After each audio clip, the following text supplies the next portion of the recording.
अस्सलामु अलैकुम रहमतुल्लाहि व बरकातुहू।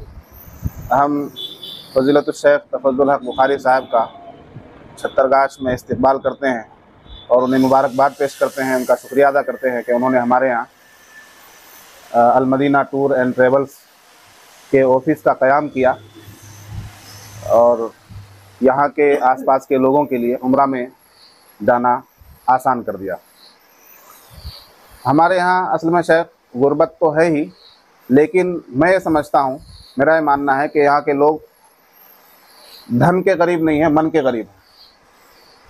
आप देखिए कि गरीब से गरीब आदमी अपनी बच्ची और अपने बच्चे की शादी में पूरी ज़िंदगी की जमा पूंजी एक दिन के दिखावे के लिए खर्च कर देता है।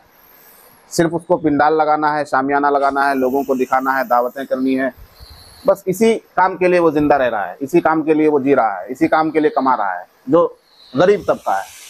और मालदारों का हाल ये है कि शॉपिंग करने के लिए वो किशनगंज से सिल्लीगुड़ी जाते हैं, कलकत्ता जाते हैं और एक शॉपिंग टूर में वो कई कई लाख की शॉपिंग करके आते हैं। 2 लाख 3 लाख की एक शॉपिंग होती है उनकी। वही मालदार आदमी, उसे उम्रा करना नसीब नहीं हो रहा है, उम्रे की तरफ उसका ज़हन ही नहीं गया कि भाई एक मरतबे की शॉपिंग में, शॉपिंग के खर्च में उसका एक उम्रा हो सकता है, लेकिन जहन की गुर्बत है और गरीबों में मन की गुर्बत है। तो एक जहन साजी की भी ज़रूरत है, बेदारी लाने की ज़रूरत है, लोगों को बताने की ज़रूरत है कि भाई आप जो शादियों में फजूल खर्ची कर रहे हैं ये किसी काम का नहीं है, एक दिन का दिखावा है, दूसरे दिन कोई नहीं आपको पूछेगा, कोई लिख कर नहीं रखेगा आपका जिक्र किताबों में, तारीख में आपका ये काम दर्ज नहीं होगा कि फलां साहब ने शादी की थी तो बहुत बड़ा शामियाना लगाया था।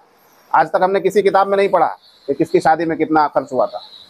लेकिन आप अगर उम्रा कर लेंगे तो ये आपकी उस किताब में लिखा जाएगा जो किताब आखिरत के दिन खुलेगी। नामे आमाल में आपके दर्ज हो जाएगा कि इस बंदे ने पैसा जमा करके अपनी जमा पूंजी से उम्रा किया था, अल्लाह के लिए उम्रा किया था। और हदीस में आया एक उम्रा से दूसरा उम्रा करने तक के दरमियान के जो गुनाह होते हैं वो माफ़ हो जाते हैं। तो ये तो नेकी कमाने का और गुनाहों को माफ़ कराने का ज़रिया है उम्रा। और इससे ज़ाहिरी फ़ायदा भी आपको है कि आप अल्लाह की उस मुक़द्दस सरज़मीन को देख रहे हैं जो सारी कायनात में सबसे ज़्यादा मुक़द्दस है। काबतुल्लाह की ज़ियारत कर रहे हैं, बैतुल्लाह की ज़ियारत कर रहे हैं, मस्जिद नबवी को देख रहे हैं, मस्जिद खुदा को देख रहे हैं। नबी पाक सल्लल्लाहु अलैहि वसल्लम के कदम जहाँ पड़े, जहाँ सहाबा किराम ने ज़िंदगी गुजारी, उस इलाके को देखने से बेहतर और क्या हो सकता है। तो इधर उधर ना जाकर, अपने पैसे को इधर उधर ज़ाय ना करके, फजूल खर्ची से बचकर अगर हम थोड़ा थोड़ा पैसा भी बचा कर जमा करके रखें तो मेरे ख्याल से बहुत आसानी से एक मीडियम फैमिली का जो आदमी है वो हर 2 साल में 3 साल में एक उम्रा कर सकता है। तो कुछ हमें लोगों को समझाने की भी ज़रूरत है। इंशाअल्लाह हम एक टीम बनाकर जगह जगह जाएंगे। जैसा कि शेख ने बताया, आसाम में उन्होंने पहले गांव-गांव पहुंचकर बेदारी मुहिम चलाई। अब यह है कि उनको पहुंचना नहीं पड़ता है, लोग खुद आते हैं। तो शुरुआत में हमें निकलना पड़ेगा। इंशाअल्लाह एक तरतीब बनाएंगे, गाँवों में निकलकर, बस्तियों में निकलकर, घरों में जाकर लोगों को समझाएंगे कहीं कहीं, और फिर उनकी ज़हन साजी करके इंशाअल्लाह उम्रे का एक माहौल बनेगा।